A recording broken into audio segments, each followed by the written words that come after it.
किसी गांव में एक बढ़ई रहता था। उस गांव के करीब एक नदी बहती थी, जिसके दोनों किनारे बड़े बड़े दरख्तों से घिरे हुए थे। गर्मियों का मौसम था और बढ़ई रोजाना इन्हीं दरख्तों की छाया में एक बैठकर अपना काम करता। वह एक ईमानदार और मेहनती इंसान था। एक दिन जब वह अपना काम कर रहा था, उसकी नज़र अचानक नदी में बहते हुए एक संदूक पर पड़ी। उसने फौरन संदूक निकाला और देखने लगा। संदूक का ढक्कन खुला हुआ था। जब उसने अंदर देखा तो हैरान रह गया। उसके अंदर एक और संदूक था, लेकिन दूसरे संदूक पर ताला लगा हुआ था। ताले के ऊपर कुछ लिखा था, हाँ, इसकी चाबी पहाड़ों में छुपी है। साथ ही उस संदूक में एक पुराना नक्शा भी पड़ा था, जिसमें कुछ पहाड़ों का रास्ता दिखाया गया था। बढ़ई ने सोचा, यह संदूक जरूर किसी राज का ही है।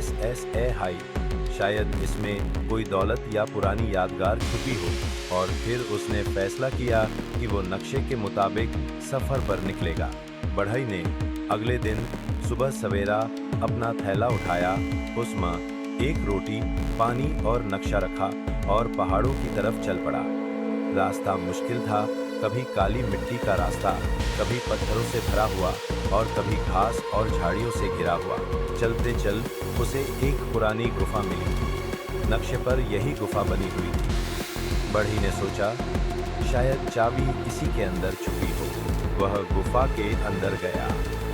अंदर अंधेरा था, मगर उसके पास एक छोटी सी लालटेन थी, टर्न थी। रोशनी में उसने दीवार पर कुछ निशान देखे। एक निशान किसी चाबी जैसा लगता था। जब उसने उस जगह को हाथ लगाया तो वहां से एक सुराख खुला, उसमें से एक छोटी सी सुनहरी चाबी मिल गई। बढ़ई की खुशी का कोई ठिकाना न रहा।